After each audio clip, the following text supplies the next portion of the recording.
Hello दोस्तों, welcome back to my channel mumma and mummas career. दोस्तों, अभी सुबह का बज रहा है 11 और मैं पढ़ने बैठ चुकी हूँ। वैसे तो मैं 10:30 बजे तक ही बैठी थी, लेकिन आज संडे है तो सारवी मुझे तंग कर रही है, उसे मेला जाना है और मैं यहाँ पे पढ़ रही थी। तो मुझे पढ़ते पढ़ते नींद आने लग गई थी, तो मैंने 15 मिनट का अलार्म लगा करके थोड़ा सा नैप ले लिया था। उसके बाद मैं दोबारा से पढ़ने बैठी थी और वो मुझे बार बार आकर के डिस्टर्ब कर रही थी सारवी। तो मैं अभी कंप्लीट कर रही हूँ फंडामेंटल राइट्स का मैंने 3 क्लास कंप्लीट कर लिया है। आज मेरा क्लास नंबर 14 है। इसमें फंडामेंटल राइट का 8 क्लास सर ने कंप्लीट कराया है। तो मैंने अभी 3 क्लास कंप्लीट कर लिया है और चौथी क्लास अभी कर रही हूँ। दोस्तों, मैं सोच रही हूँ कि मैंने 30 डेज़ का क्वालिटी कंप्लीट करने का चैलेंज लिया है, जिसमें लक्ष्मीकांत को भी कंप्लीट करूँगी, क्योंकि ऐसे तो सिलेबस कंप्लीट होता नहीं है। अगर टारगेट लेकर के चलते हैं तो कुछ हद तक सिलेबस कंप्लीट हो जाता है। तो मैं उसी को कंप्लीट कर रही हूँ।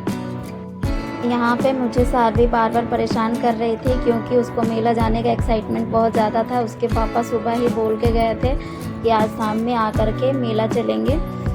तो फिर जब हम बचपन में थे ना दोस्तों, तो हम भी ऐसा ही किया करते थे। जब हमें भी कोई कहता था ना कि हमें भी घूमने जाना है, तो हम भी बहुत ही ज़्यादा एक्साइटेड हो जाते थे और बार बार मम्मी को तंग किया जाता था, मम्मी अभी टाइम कितना हुआ है, कब जाना है। बस वही सारवी मेरे साथ कर रही थी। तो मुझे अपनी बचपन का बात याद आ गया कि मैं भी अपनी मम्मी को ऐसे परेशान किया करती थी कहीं जाने के लिए, टाइम कितना हुआ है कि और कब जाना है, पापा कब आएंगे। मैं अभी रोज़ का टारगेट नहीं बना रही हूँ, क्योंकि अगर मैं रोज़ का टारगेट बना लूँगी तो अभी मेरा कंप्लीट नहीं हो पा रहा है, जिससे मैं रात में जब सोचती हूँ तो फिर उसके बाद मैं डिमोटिवेट हो जाती हूँ। तो इसलिए मैंने अभी 30 डेज़ का चैलेंज लिया है। तो 30 डेज़ में मैं पॉलिटी का पूरा कंप्लीट करूँगी। यहाँ पे मैंने 2 बजे तक पढ़ाई कंप्लीट की थी। फिर उसके बाद मैं खाना वाना खा के थोड़े से बर्तन पड़े थे, तो मैंने वो थोड़े से बर्तन धो लिए थे।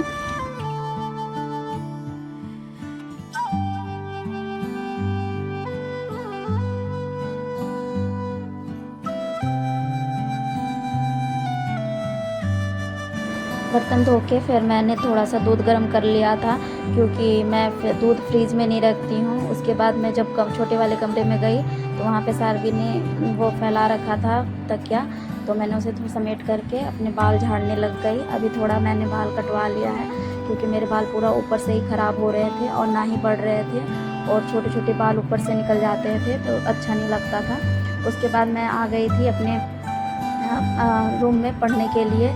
आज रिसिप्ट मेरे साथ है, क्योंकि मम्मी घर पर नहीं है और मम्मी अभी कीर्तन में गई हैं, तो वो मेरे साथ ही खेल रहा है। वैसे तो मम्मी उसको हमेशा रखती हैं, तो मैं उस टाइम में पढ़ाई करती हूँ, लेकिन आज वो कीर्तन में चली गई तो फिर वो मेरे साथ है। मैंने आज लक्ष्मीकांत से 3 चैप्टर पढ़ा है, मतलब चैप्टर 1, चैप्टर 2 और चैप्टर 4। मैंने पढ़ा हुआ चैप्टर ही दोबारा आज पढ़ा है, क्योंकि बच्चे मेरे साथ हैं। तो मैं नया चैप्टर नहीं ली हूँ, क्योंकि अगर नया चैप्टर लूँगी तो मुझे समझ में नहीं आएगा।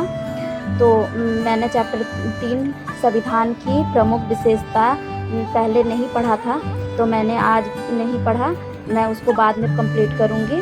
और मैंने 3 चैप्टर रिवीज़न किया है, जो पहले से पढ़ चुकी थी। जब आप पढ़ कर कुछ दिनों तक छोड़ देते हो तो चीज़ें आपके दिमाग में नहीं रखती, लेकिन जब पढ़ना स्टार्ट कर देते हो तो फिर उसके बाद वो खुद ब खुद याद आ जाता है। तो मैं यहाँ पे रिवीज़न कर रही हूँ सारे चैप्टर का, और बच्चे को भी देख रही हूँ, और बच्चे आज बहुत शरारत कर रहे थे। मैंने संविधान का प्रस्तावना कंप्लीट कर पढ़ना छोड़ दिया था। फिर उसके बाद मैं थोड़ी देर बच्चों के साथ में खेलकर खाना वाना बनाने लग गई थी। फिर उसके बाद रात में हम 9 बजे मेला गए थे। मेले में बहुत अच्छा लगा रखा था। यहाँ पे दिल्ली में मेला रखा है जन्माष्टमी के अनुसार, फिर उसके बाद वहाँ पे हम झूला झूले और घर वापस आ गए। तो फिर फ्रेंड्स मिलते हैं नेक्स्ट वीडियो में, तब तक के लिए बाय।